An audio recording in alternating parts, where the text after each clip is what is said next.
आणि प्रेमाचा साक्षात अनुभव म्हणजे पंढरीची वारी.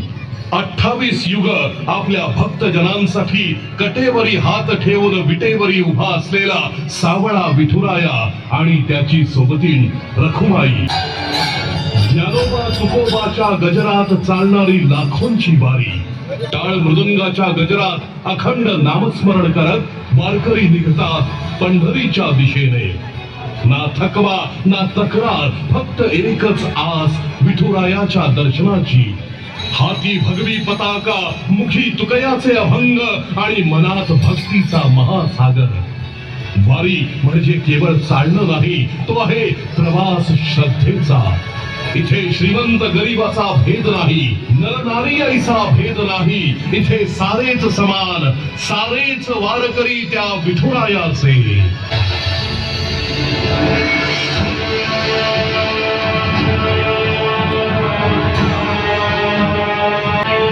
वारकऱ्यांच्या भक्तीचा उत्कट आविष्कार म्हणजे रिंगण सोहळा. हा क्षण फक्त पाहण्याचा नसतो, तो अनुभवण्याचा असतो. घोड्यांच्या दवडीत उडणारी माती आणि त्या मातीत मिसळलेली भक्ती. रिंगण म्हणजे श्रद्धा, समर्पण आणि परंपरेचं सजीव रूप. भेदाभेद अमंगळ वैष्णवांचा धर्म. इथे फक्त एकच ओळख, वारकरी, विठुरायाचे वारकरी.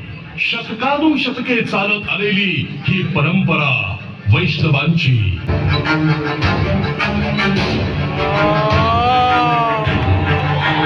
हे हिंदवी स्वराज्य व्हावे येतो श्रींची इच्छा. गुलामगिरीत खितपत पडलेल्या महाराष्ट्राला स्वराज्याचं स्वप्न.